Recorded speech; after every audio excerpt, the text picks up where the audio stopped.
Welcome back to another episode of Buffalo Happy Hour. Mike, what's up? You look exhausted. I'm fine. I need this today. I need some good brown, and I'm glad we're drinking it. And if anybody wants to venture a guess of what we're drinking, then feel free to be our guest, drop a comment. But it's local. Yeah, it is. So welcome back to another weekly episode. We are the Buffalo Happy Hour. Quick announcement for everybody while we still have your attention and we go off the rails. We changed our Instagram handle. If you're trying to search us on Instagram, it's no longer Buffalo Happy Hour 12. It's at official Buffalo Happy Hour, all lowercase. So that's our handle. We changed it. We're sick of being amateurs with numbers that don't correlate to anything. And we are making our Instagram more legit, I suppose. So that's what we did. Yeah, when we first started, we obviously wanted Buffalo Happy Hour. But when that happened, I'll get it, Nance. When we searched it, there was an account that was already at Buffalo Happy Hour, which is super aggravating. And they had no posts and 3 follow. They followed 3 people and nobody followed them back. So I'm like, come on. Yeah. At what point can I message Zuck and be like, yo, bro, and activate this fool? Right. What are you doing? Wasting time is what he was doing. I messaged them 2 years ago, the Buffalo Happy Hour one. And I'm like, yeah, like, can you like cease to exist? And then can I take over your name like a true alpha male? And no response. So. Did they see it? No. Okay. So it's an inactive account. Yeah. So, but Buffalo Happy Hour is kind of like, it can't be anybody in the world. Like it's Buffalo, New York, or like Buffalo, Idaho. Like that's your happy hour. Like that's it. Right. It's not like it's happy hour, where it could be anybody. Mm-hmm. So I kind of did some creeping. Probably shouldn't have done it, but whatever. But I've looked up who they followed, and I saw it was this chick named Jan. It was this dude named Ralph or something. And then it was, no joke, pictures of rice. What are you doing? I don't understand. They followed an account that is just pictures of rice. So I look at this, I'm like, what is going on here? Right. Nothing relates. They have 3 people that they follow, and then nobody follows them. Like, this is such a stupid account. Give me the name. Mm-hmm. So I started researching like all this stuff, and they're like, you can only get the name if like Instagram deactivates them, and there's no set timeline on how long Instagram will take to deactivate somebody if they're not active. You can't email them, like all this stuff. It was stupid. So I messaged one of the people that they followed, that chick Jan. I messaged her and I'm like, yo, do you know who this person is? No response. Jan's probably fake. Probably. Well, Jan actually just posted November 7th. So go spam her up and be like, yo, Jan. Can you imagine? She just gets like 2 messages from people that actually listen, and she's like, yo, what's going on? She hasn't seen it either. I said, hey, Jan, I'm not a spam account, because first of all, you have to come up front, but that's probably even more like, this guy is definitely probably spam if that's how he started his message. But like, I'm sick of getting these, yo, promote me on Realty Records. So I'm like, or I can give you 4,000 Instagram followers. It's like, dude, get out of here. So I'm like, hey, Jan, not a spam account. I just have a question for you to see if you can help me out finding a user who says they follow you. I run a podcast called Buffalo Happy Hour, and I'm trying to get the Buffalo Happy Hour handle. I thought that was pretty professional. Nothing. And then I'm like, it's an inactive account that follows 3 people, including you, and pictures of rice. So do you by chance know who this is? I'd love that handle for my podcast. Thanks. And then nothing.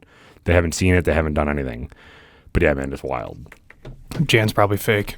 Probably, whatever. But again, she just posted 7 days ago of her like living it up in the city or something. I don't even Doesn't know mean anything. Photoshop exists. It's true. Good point. So that's the latest. So spread the news. I'm sure we'll post about it at some point, but we are now working basically with outdated business cards. So what? Everything else is fine. We'll just, do you want to like cross it out with pen and then rewrite every single business card we have? No, that's obnoxious. Yeah, but yeah, so that's fine. Actually, we have to fix our end screen now too. Damn it. Because now our end screen still says Buffalo Happy Hour 12, and we don't even use Twitter, but that's on our business cards and our end screen. Well, then it's just more reason to update it. It's fine. It's all good.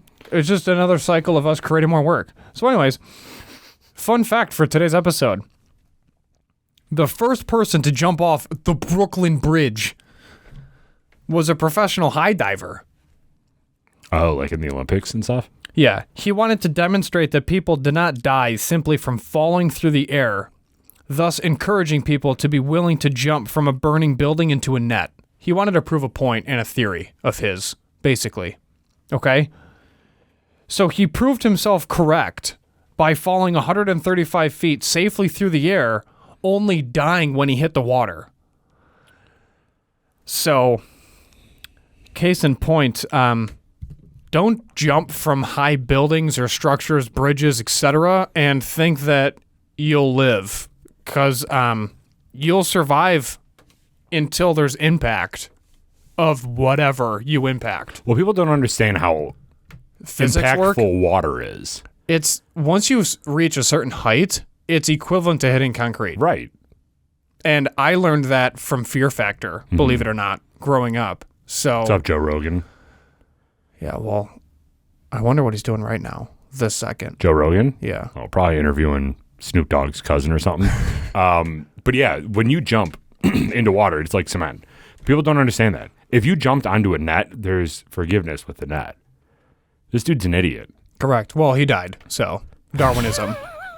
I wonder how much higher the Brooklyn Bridge was than his highest high dive.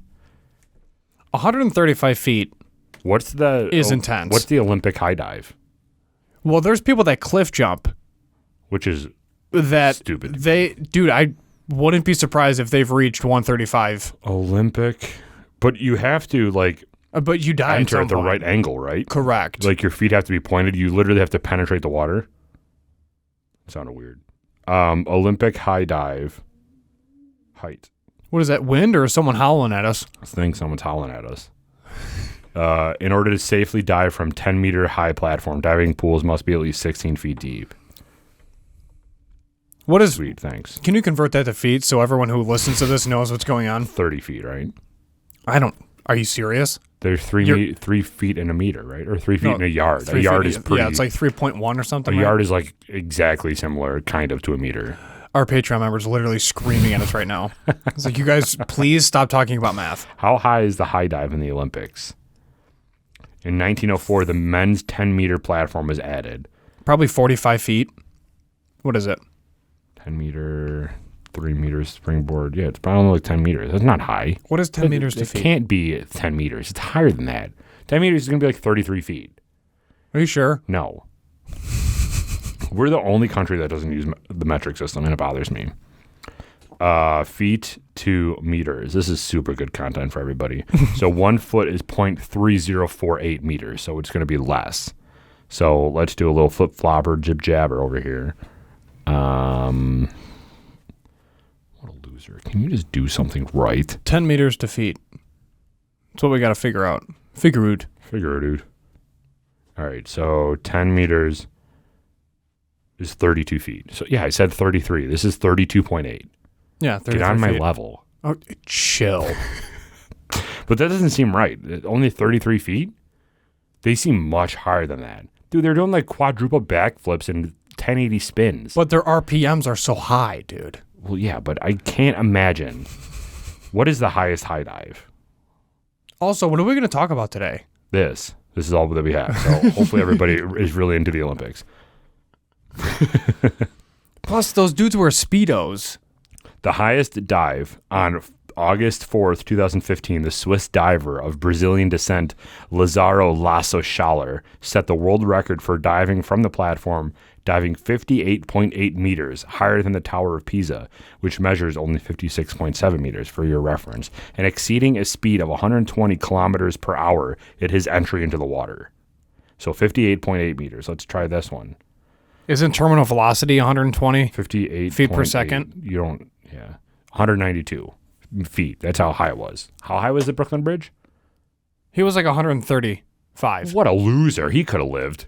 Well, he probably didn't enter at the right. Probably didn't enter at the right. So it was how many feet? 156. Is that what I said? Nope, 192. Nailed it. 192 feet. Yeah.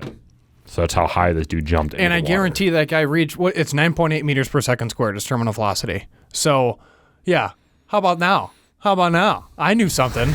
So he basically reached terminal velocity and impacted water and survived. How deep was the water? I don't know. If No. Don't look.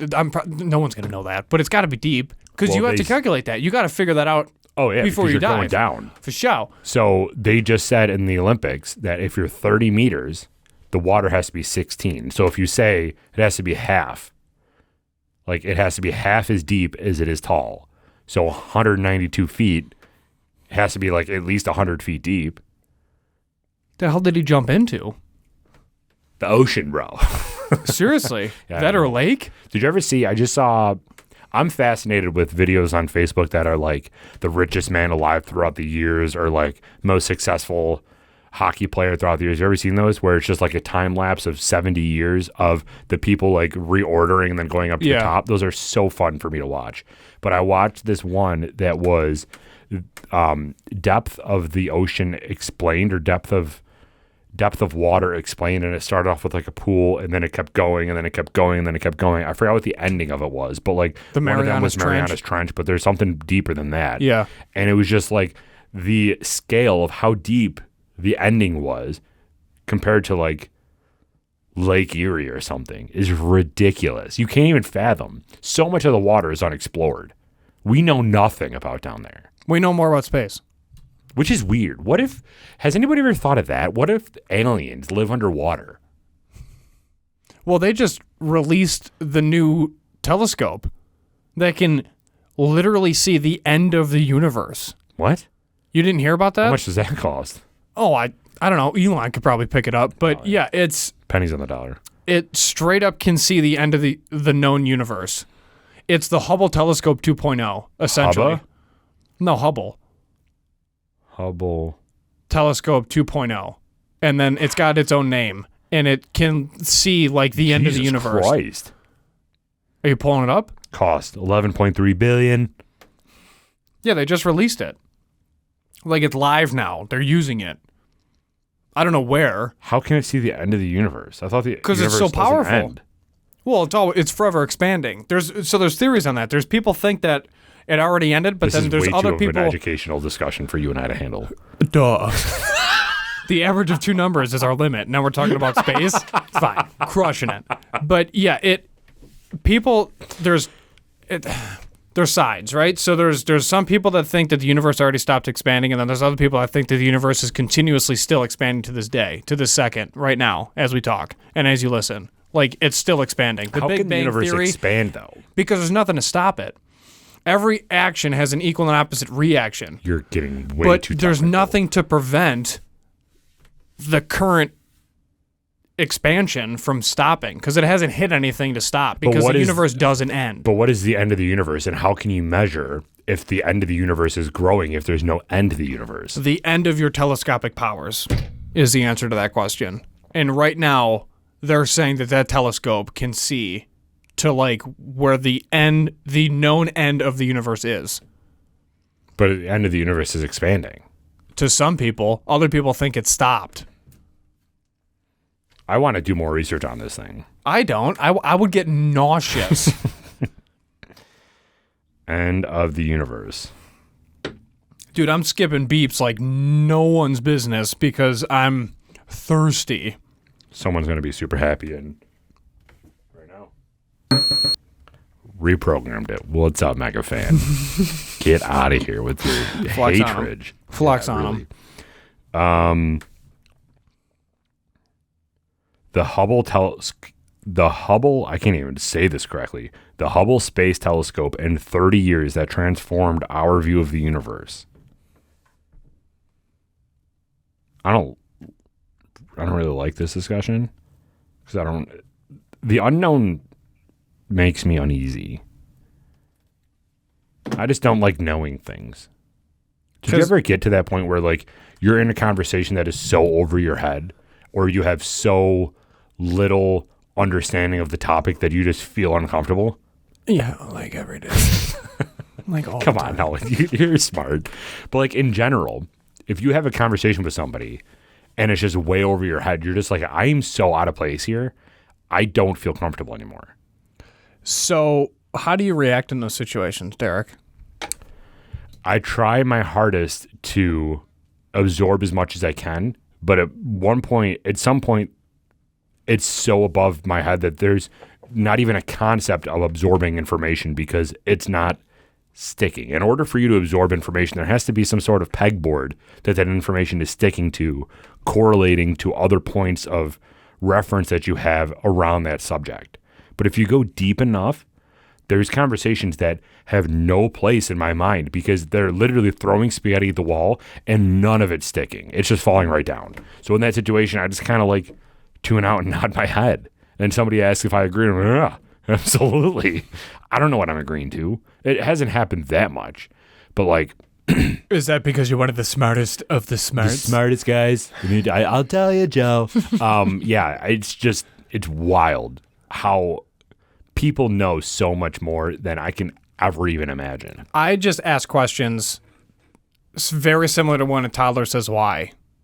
You point at something, you explain what it is, and they ask why because they just don't get it. But like, what if you're in there? So when I'm in that situation as an adult and I'm having the why moment, and most commonly it occurs around the science field. If I had to pick like a generic topic, it would be science. Were you good at science in school? Loved it. Yeah. I was better at science and history than math by far. Wasn't even close. I hated math. When it came to math, I guess we could all probably figure that out. Correct. But when it came to math, like with Math B in 2010 timeframe, there was Math A, Math B, and Math B was full of logs and other things. I knew how to solve a problem with steps. If there's 7 steps, I knew steps 4, 5, 6, 7. But 1, 2, 3, I couldn't remember. And then I needed to show my work, and I couldn't solve it because I couldn't figure out 1, 2, 3. So I just sat there and stared at the paper. I'm like, I'm going to fail because I know this. Like I remember some of this. Like I can kind of work through it, but I don't remember steps 1 through 3. So I can't actually get to the other steps that I know. And that happened all the time. So then when it came to science, I was super fascinated. So if something was above my intellect or it was just beyond me, not even in regards to the math behind the science, because that I already knew. When you throw a delta in there and it's a triangle, I'm like, goodbye. Like I'm never going to be that guy to solve that, but I'm fascinated in the story behind the math. And I would ask questions about what your thought process is as a physicist or a scientist or et cetera. And then I would ask questions along the lines of why, but in a more intelligent fashion. So I would say things along the nature of why just British? No, why? But I would say like, okay, break that down. Like break it down to another level. And then I would force the person that knew so much more than I did to get to my level so that I understood everything that they said previously. And I would literally on repeat, because I had multiple discussions with my friends who was an astrophysicist, like theorologist dude. And I go, again. Again. Have you been on the other side of that? Yes. Or I say Barney style.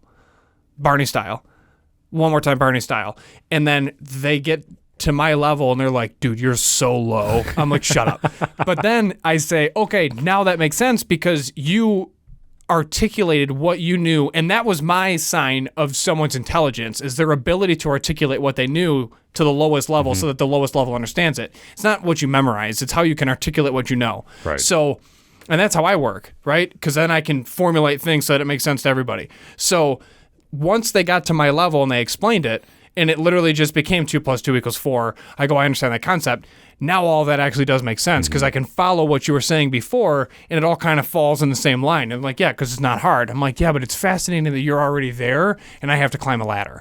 Yeah, like, but they had to learn that introductory step at some point, too. But they have the IQ to learn that and keep up with that because math gets so intense where I'm like, and then they made math easy so that they can spin it and make it make sense for them. Who's they? So like people that are good at math. Oh, okay. And then they're able to do mental math at such a level that is greater than the average right. per se, right? And then they're like, okay, I know the times tables, so now I'm here. Or I know how to ollie. I don't have to focus on ollieing. Right. Now I'm focusing on hard flips. I'm focusing on flip 360 flips, and I'm doing all these other things because I already mastered the basics. I don't have to think about that. And then you're talking to somebody at the basic level of like, dude, just slide your foot up.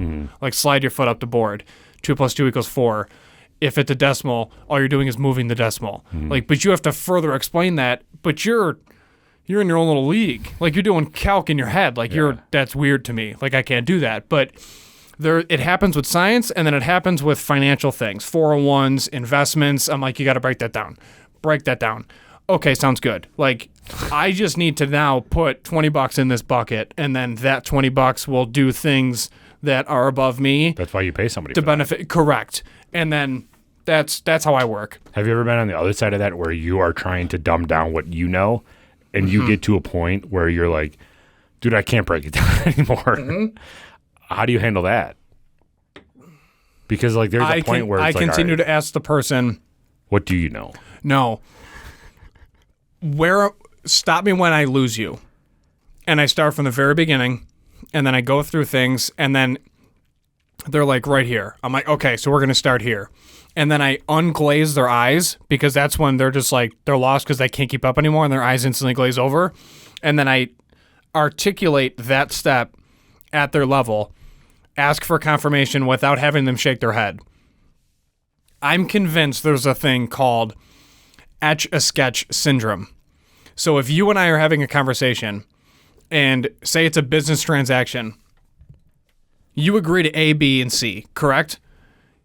So you would say yes.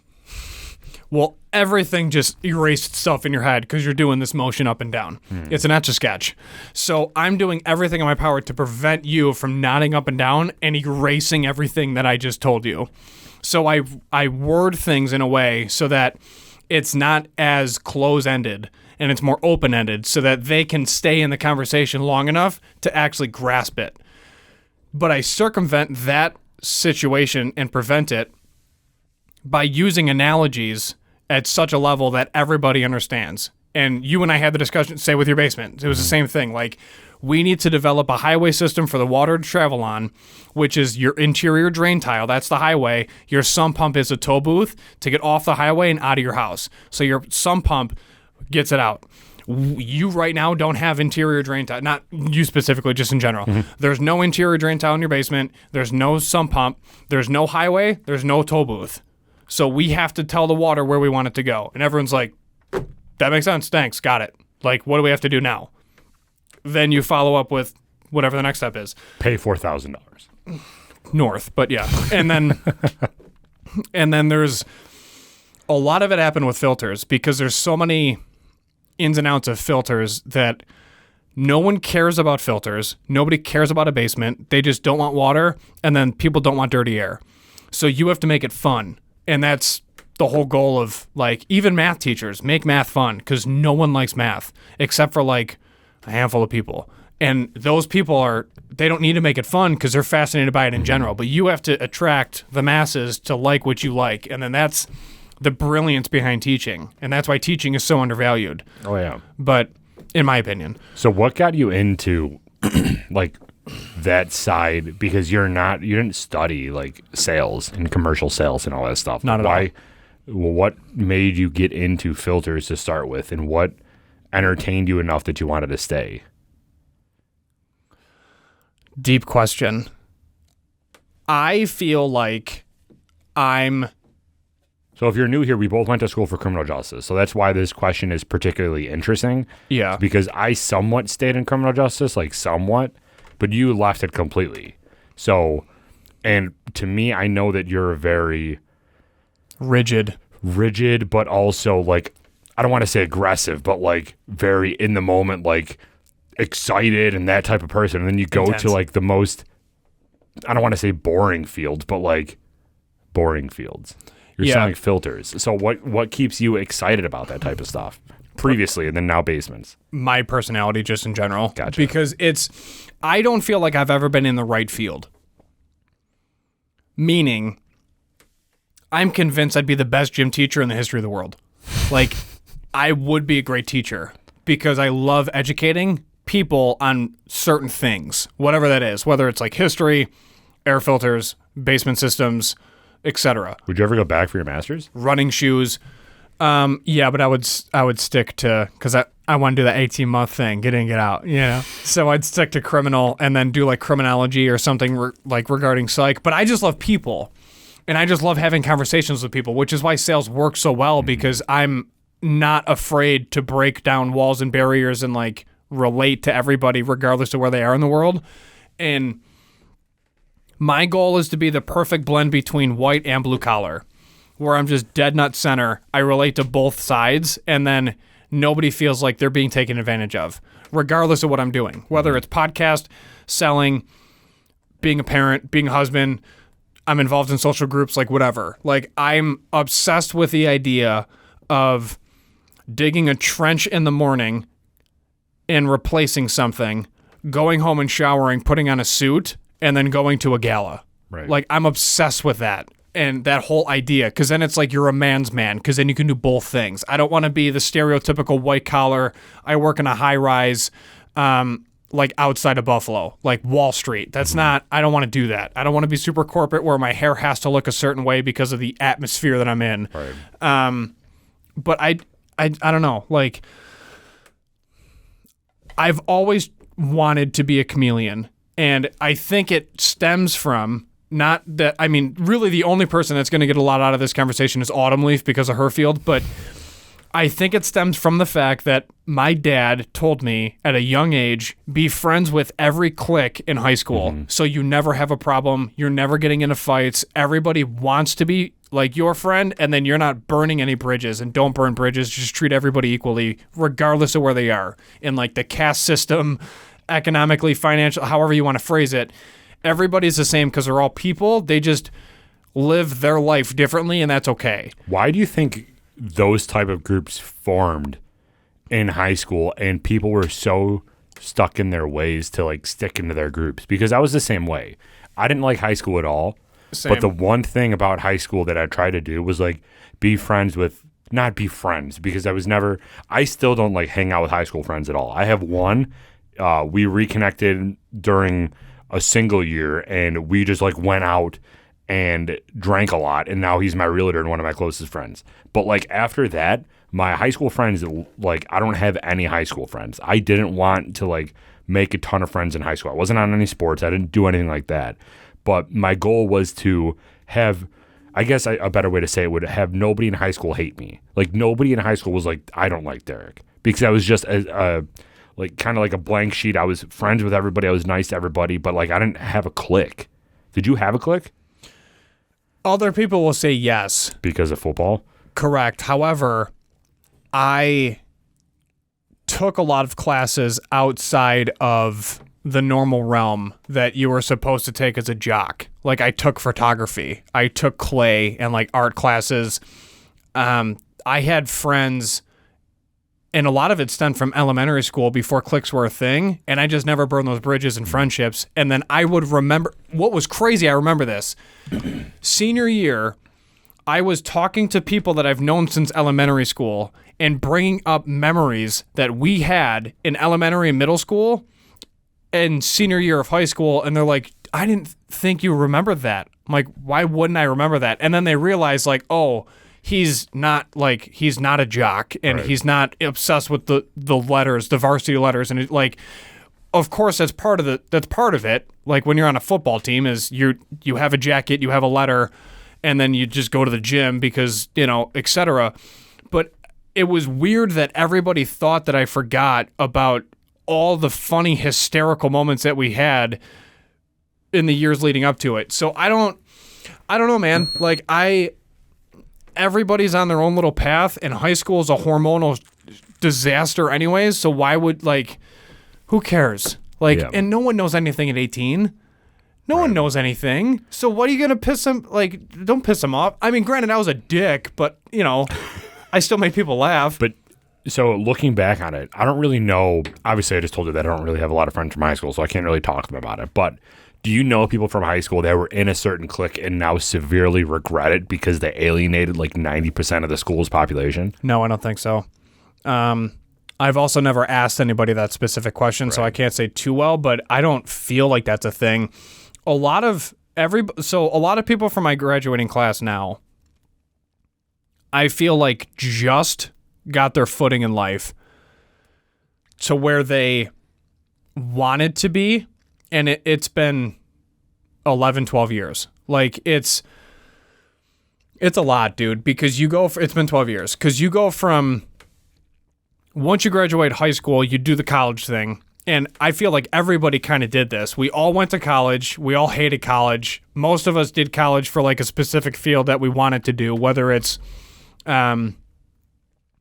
like the sciences or nursing or physical therapists, etc., like that kind of stuff. Mm-hmm. The people that did that, they're fine. Like, there's accountants, there's real estate agents, etc. But a vast majority went to college, kind of floated for a couple of years after, trying to figure it out, landed a decent job, and then now they're just getting their footing of like, I've had my house for a while, I'm on my first or second kid, like I'm at this kind of phase of my life, and then the people that got there way before everybody else, like I bought my house at 24, and I know that I was one of the earlier people to buy a house. And then everybody then got their house with their significant others, etc. And they're just like, now we're all kind of at the same point again. And then you kind of relate to that. Right. It's such a weird dynamic and journey, but everybody's on the same path eventually. And then everybody sits back and says, man, I'm exhausted. Adulting sucks. I'm still broke. And I don't know what I'm going to do with these student loans. Like, that's the consensus. The whole concept of going to college has gone away for the most part. 100%. And I feel like businesses haven't caught up to it. So when you're applying for a job right now, there's still the requirement of having a bachelor's degree for most jobs. But when you dig down to it, there's a lot of people that have worthless bachelor degrees that make no sense to the field that they're applying for.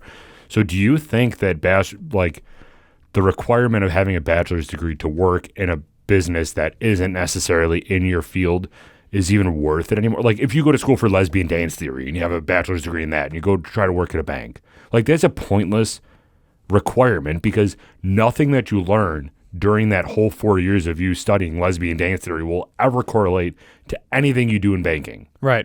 So do you think those requirements will lax on a business side in the future, where businesses are now realizing that there's a lot of, one, pressure on people to go to college, to spend a ridiculous amount of money because it's not cheap at all, and two, there's no return on if we put in somebody that has a bachelor's degree in this field, or if we just put in somebody that has either an associate's degree in a more relevant field, or maybe just has an interest and they don't go to school at all.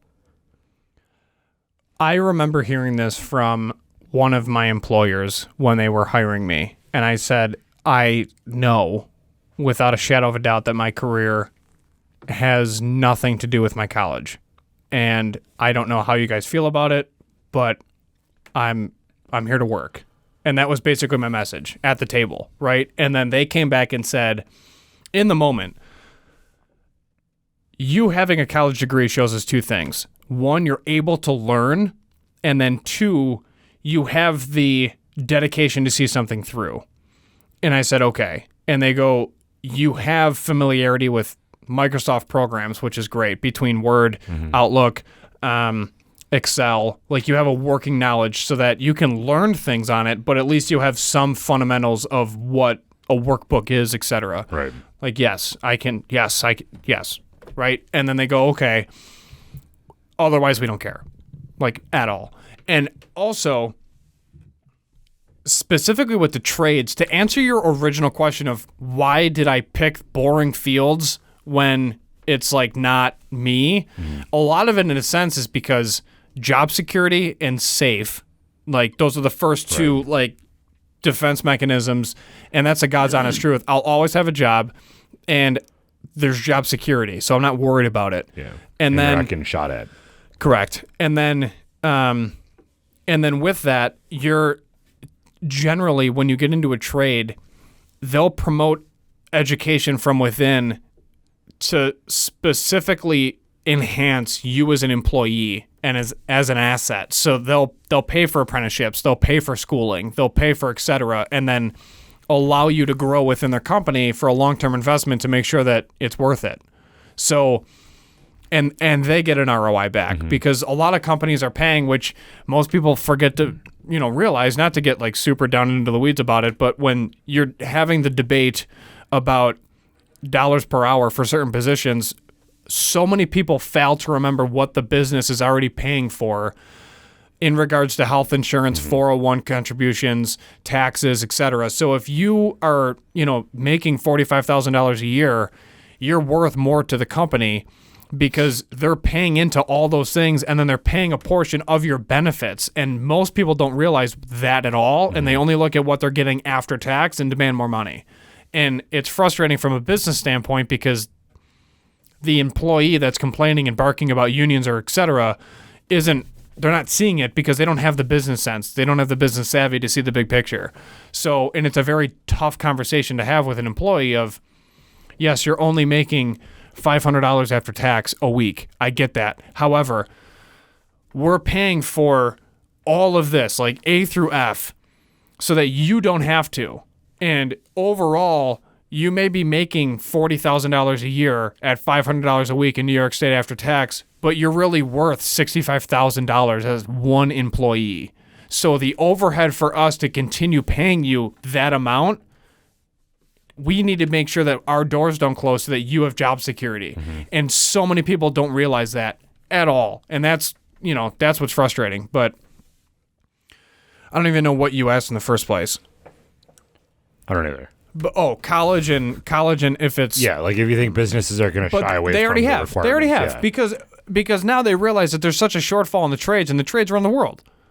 They 100% run the world. And now they realize that there's such a demand for trades that they had to switch their narrative in school at the high school level to get kids into that level. Right. So, yeah, it already has. If you had to go back, would you change anything? Like to high school or college? No. Nope. Not at all. You like how everything turned out? Interesting. You wouldn't have gone for a bachelor's degree in sales or something like that? It doesn't exist. Bachelor's degree in foundation repair? Right. I mean, maybe construction, but at the same point, like you learn by doing it, and you learn by being on the job sites, and there's no like formal education really for that except like carpentry, and even still that's in like drafting school. Yeah. But even still, everything is on the job training. It's all self-education. And I used that when we graduated together from college in 2014 for my final thesis for my bachelor's degree. I literally drove the one professor he had a PhD into such an irate mood. He was literally in a state of rage because I told him a formal education will allow you will pay you a living. Self-education will pay you a fortune. And he hated that. He hated that quote because he's an educator. His family's a bunch of educators. And I go, yeah, but dude, there's nothing stopping me from leaving today, going on YouTube and learning something else, and then creating something based off of what I just learned. And he like couldn't do it because you only learn from the classroom.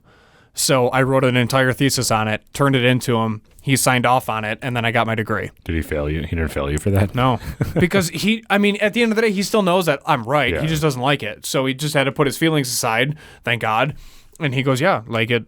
Yeah, absolutely. And then on graduation, he gave me a hug. He's like, you're right. I was like, wow, look at that. Now look at us. We're starting a podcast. Going to be fortunate. Well, that's the thing. Like entrepreneurship, there's programs for that, but what are they going to teach you? Like a couple business savvy things when we can just do that ourselves, and then we just network and we ask questions. And that's literally, I took a Tony Robbins personality test, and it came back as a networker. Oh, really? That's like all I do is ask questions with different people and find out what they do, and then ask them questions about that field and try to learn about it. Because I don't know anything. And I treat every single day like I'm brand new and I'm clueless, and I just ask questions. And I've never been afraid to ask a question, and everybody can attest to that. I was a kid that asked the questions other people were afraid to ask in school. Because there's like still 40% of people that have that same exact question. 100%. So just ask. Like, who cares? Like, I'll look like the dumb one. I make people laugh about being dumb. Right. But at the end of the day, I might know more about them than they know about me. Whatever. Do you think if you went back and you took out, like, if you had to redo it and you had a button that you could press to go back and take, like, a communications degree or, like, a video editing degree or something related to the podcast, do you think we would be doing this right now? No, probably not. We'd probably hate it. Yeah. Because this was all passion driven, man. Right. I mean, would you change anything about your, like anything? You wouldn't change anything, would you? No, because back, like, if I was to redo it with the hindsight that I have now that cybersecurity was going to take over the entire world, I probably would have been a little bit more focused on cybersecurity related field rather than a homicide detective like I did. I mean, they told us that. Yeah. But like At the we first had prestigious no university. idea. We had no idea going into it. And then we made our degree and they're like, oh, here's your computer science class. This is the new thing. And I'm like, damn it. I'm already in. So I'm not going to change my degree now. So if I had that foresight, obviously I would have liked that. But other I see than what you're that, saying. yeah. That's fair. Yeah. Because when we enrolled for our undergrad, it was 2010. When we first showed up, they're like, if you get a degree in cybersecurity, you will never be out of a job. Right. And we're like, yeah, I just want to be a street cop, man. Like, I want to respond to domestics and hate my life, probably become an alcoholic and get divorced because that's a path. Right. And like, raw, you know, like let me do the PT test. Like, let's get after it. And then after the first 2 years of college, cybersecurity was at such a point where they're like, hey, moron, the CIA showed up to Right. campus today and is looking for cybersecurity enrollees. Like, are you sure? And you're like, hand me the civil service exam. I'll work for ICE or something. And we just didn't know. Yeah. Because there was also negative connotations about it. Like, that's for nerds. Like, I'm not a Right. hacker. Like, I'm not that smart. Like, you don't have to be. Right. There's so much of cybersecurity that I did not know about. So yeah, that would be my only, if I had that button to press, that I would go back and do more of that focused. But again, it's all continuous education. I'm going for a certification later this year. One of my friends just got a cert. Like, there's so many different continuing education programs out there to get certified in the more specific that you didn't get in college that I probably wouldn't mess with it. It's whatever. But yeah, I completely feel you. If we did do something like this, we probably wouldn't be doing this now because we would have been burnt out by now. 100%. I did take broadcast club Did you? in high school. I basically just played music during lunch. And we had like a little booth, and that was it. That was broadcast club. I did radio club with Toy.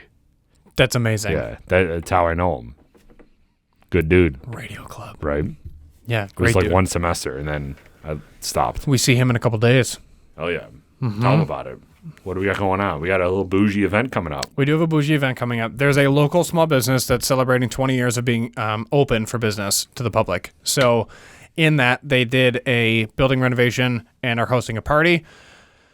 We were lucky enough to be invited to this event. So we are going to arrive And the wives. with the wives, and we are going to be dressing up for the affair. And my goal is to look like the main character in The Blacklist. Hell and yeah. that's the goal. Are you wearing a hat? Probably not. I want to wear a hat. We should wear hats.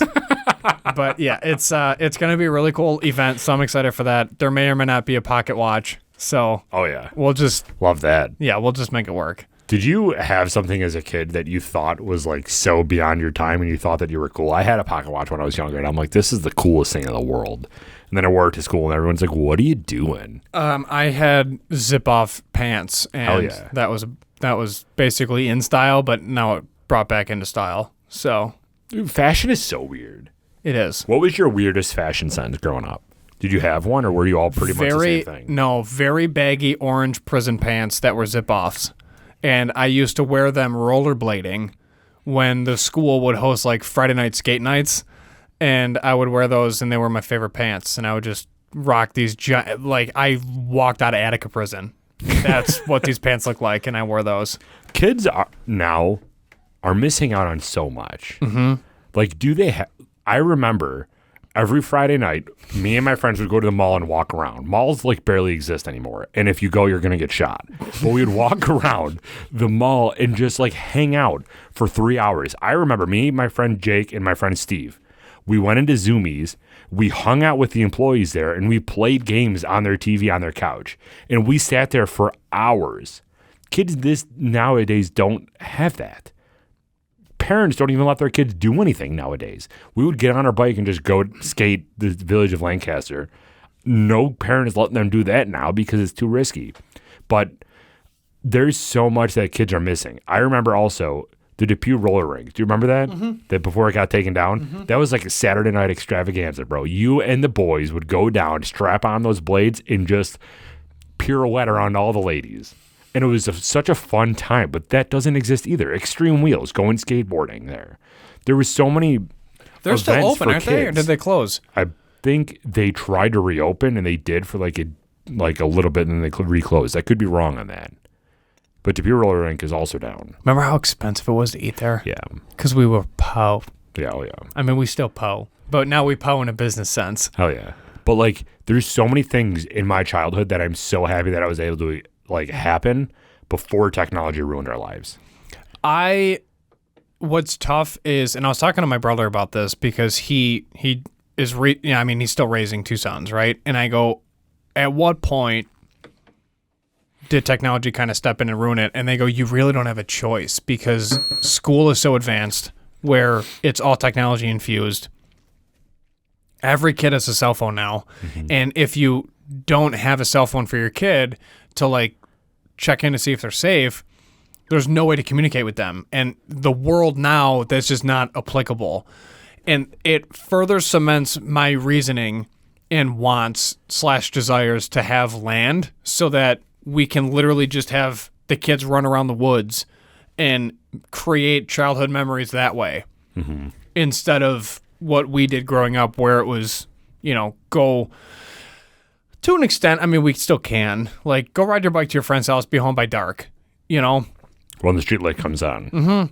And to an extent you can. It just depends on the area and or neighborhood, and because if my neighbors are super far away, it's not really applicable. And then they might get hit by a car because somebody's texting and driving, where before that wasn't an issue. Yeah, I lived on a dead-end street before we just bought this house.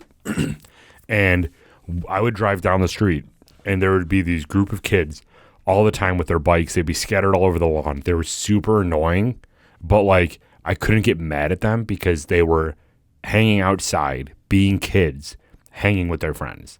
And like they would stand in the middle of the street. It's a dead end street. You're not flying down the street. They would be in the street and there would be like fake blocking a car, and they would play basketball and they wouldn't move out of the way until like the last second. And I just wanted to be like, dude, get out of the way. But I never did because I'm like, they're having so much fun being kids, hanging out together outside. And I do not want to be that dude that's like, get inside, because it's the last thing you want. Right. I am so happy that we grew up in the time that we did. No doubt. And I honestly believe we were born too late because we're still old souls. Yeah. So if I was born early 80s, I still wouldn't be upset. Late 70s, wouldn't be upset. I wanted to be born in the 20s. Oh, my goodness. Like right before the Depression. Just get it all out. No, I'm just kidding. But like that time period is and where... then serve in World War II and most likely die. Yeah, that time period is where I like feel... In your core. Does that sound weird? Dude, I listen to like Big Dean bands. Martin, Frank Sinatra on repeat. Yeah, big band music. I dress in like suits and ties whenever I go to work or something like that. Like I am such an old soul when it comes to that stuff. I just feel like we've lost that so much as a culture. You don't have that bothers to, though. me. You don't have to. Well, I know I don't have to, but like everyone else is not doing that. So it's like I don't care if I feel weird, but like the whole point of growing up in that time period and like experiencing that culture was to be around people that are also experiencing that culture. I can't wait for you to go to Europe. Dude, I'm so excited. Because people dress up. When I go to Scotland, no joke, I am buying a kilt when I'm there. Like I'm going to let the boys breathe because I want to like live their culture. They're so old school the way that they live from the research that I've done. And it's just, we have changed so drastically here that everyone is pressured to fit in with the times, And the current times. And we're still behind the times. Right, which compared is to other cities. fascinating. If you go, I think I told the story before, but when I was interviewing in Cape Cod, they were just getting into like mini golf. And I'm like, bro, you guys are 10 years behind the times. There's a mini golf on every corner in Cape Cod. It's like, we just tore down JNC to put in a fresh food mart. So I don't know what you guys are doing here, but you're behind the times a little bit. But yeah, we're very far behind in Western New York. But even then, it's just like there's so much that has changed that is like not recognizable anymore if you're an old soul. Mm-hmm. And it's frustrating, disheartening, but it's the real world and you have to live with it. And that's why I wake up every day and vote red. No, I'm just kidding. So, yeah, it's a shame, but it's going to be okay. I'm excited. Have you felt yet like you're ready to have kids? Yeah. Yeah? Yeah. How about you? Juiced for it. Yeah. Whenever it happens, but I'm juiced for it. But I feel like I'm going to raise that kid that everyone thinks is weird. What do you mean? Because I'm going to dress that kid in a suit when he's like born. Like I'm going to be fine. taking him out. But again, people's perception is going to be like that kid is this dad is messed up. But Who like cares what people think? Well, that's what I'm saying. I don't Then care you what just people think. punch him in the face. Seriously, just gut him. Yeah. But like that's what is going to be thought of is because I'm such an old soul and I'm going to force it on my kid and they're going to like it. Or else I'm giving it up for adoption. No, I'm just kidding. But there is going to be some of my style that inflicts onto this kid, and I'm juiced for it. I'm ready for right kids. now. My nieces, my nephews, I buy them stuff to like make them look older.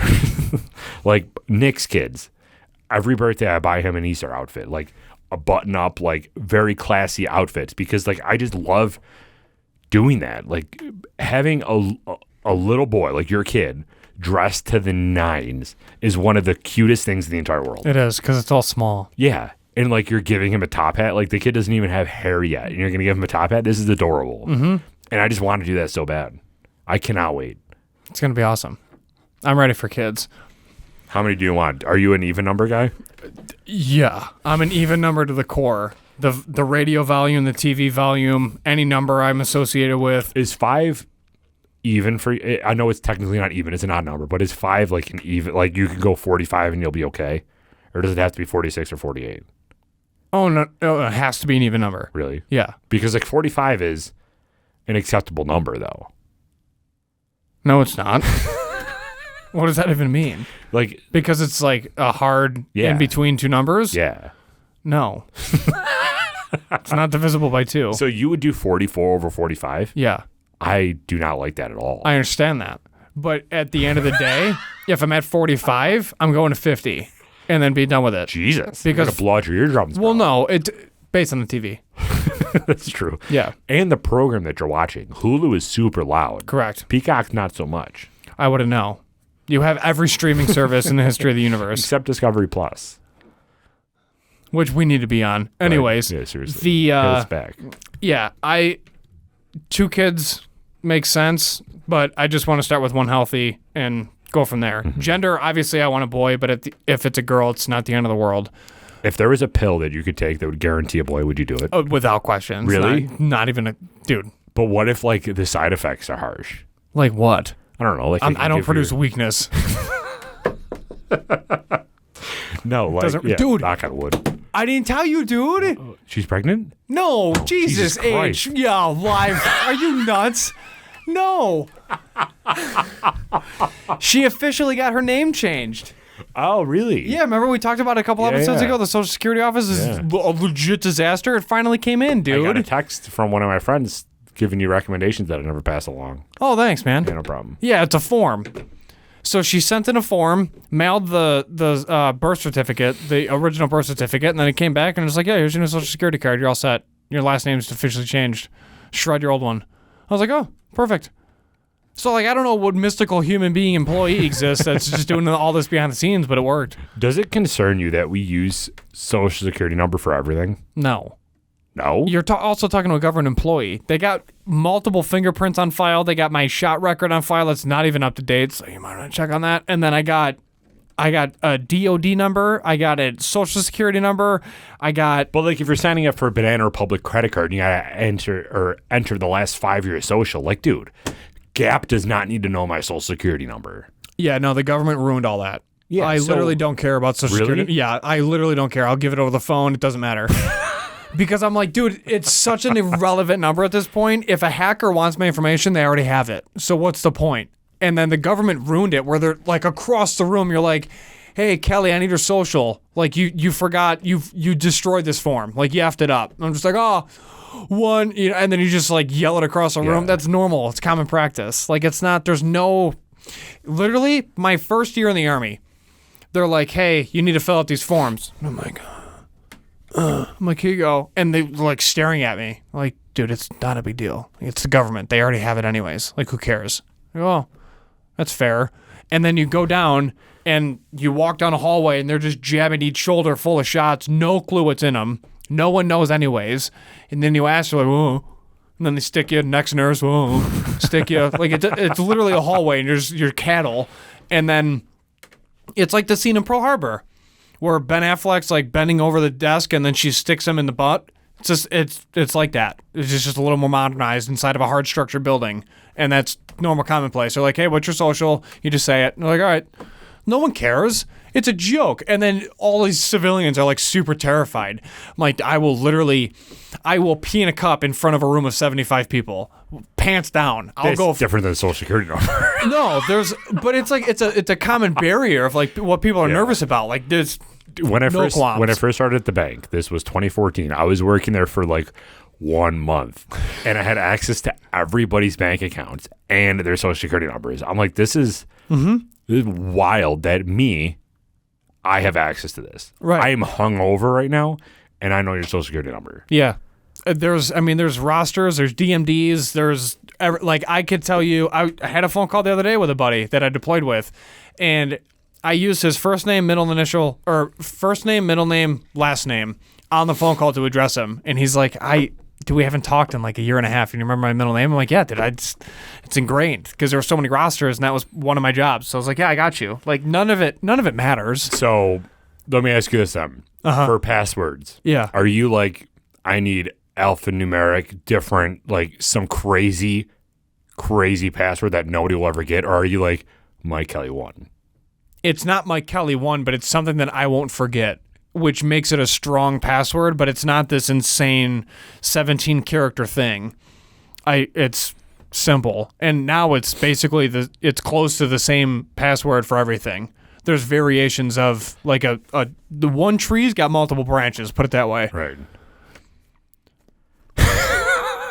I hate when places make you change it like every 30 days. You know who you should talk to? Literally, I cannot think of the next, like I just put the next number at that point, and then I forget it, and then I go to change my password, and they're like, put in your new password, and I press it, and they're like, you can't use the last password. I'm like, damn. Sucks. You should talk to the other Delta Juliet. Yeah. About this, because he will literally make you laugh so hard. He does not care at all anymore. And he's like, what do you need? Like, put me on speakerphone. Like, oh, are you in the mall? Put me on speakerphone. Like, he doesn't care. Talk to him about it, because he's got the same mindset that I like, because it doesn't matter. But you're a pretty private guy, though. I am. But you're not. Well, I mean, you know what I'm private about? Showing a vaccination card. Like, don't show medical records. Like, vaccine or not, don't show medical records. It's a medical record. But can't you, like, put in your social security number and find out your vaccine status? I don't know. Can you? Probably. I wouldn't doubt it. So if the government already has the information, why not carry around a card that shows if you're vaccinated or not? I'm still against big government, but 100%. Yeah, but I know it's there. You know, everything comes back to politics, people. I forgot we were on camera for a little bit. We were just venting. Yeah. It's wild. What are we at? An hour, dude. Are we really? Yeah. It was a quick episode, huh? All right, well, see you later. Yeah, see you. All right, got it. See you later. If you guys want to be a part of our Patreon community and join our happy hour crew, please go to Buffalo Happy Hour or patreon.com/Buffalo Happy Hour. Like Mike said earlier in the episode, we are now the official Buffalo Happy Hour Instagram. So if you are going to find us on Instagram, it is at official Buffalo Happy Hour. We have some awesome interviews coming out for you coming soon, and we do have our single barrel update coming very soon also. So if you are seeing this, most likely we have an update on when it is going to be coming out, and it is going to be soon. So make sure you follow us, let us know, follow Addie's, because they will be the one handling the distribution of the single barrel, and we are stoked about this because I don't know if I'm going to be able to drink the first bottle fast enough. Let's just put it that way. We have some cool updates for you guys. We don't want to spoil it, but there's some good big things in the works over here of your boys finally getting some cool recognition. So we'll leave it at that, and you'll be able to see in the future what we mean by that. So we're very excited for these opportunities, and we'll be discussing more in detail as they do come up. But big things for your boys, the Buffalo Happy Hour over here. All right, sweet. So we are doing Thursday episodes also, if you guys have not caught on to that as well.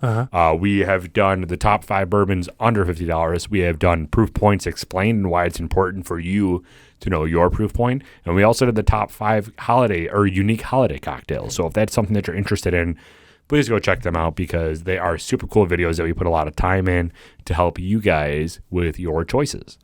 Anything else that you want to add? No, this is episode 113, bud. Yeah. No, we appreciate any and all support. And we're looking forward to continued success and the upcoming news that will break momentito. Great success. Great success. When was the last time you watched Borat? It's been a while. Long time. It's a great movie, though. It is a great movie. But yeah. All right, everybody. Thank you very much for joining today's episode. Please remember to always drink responsibly. Be a good person. And Michael. Do not litter. We're out.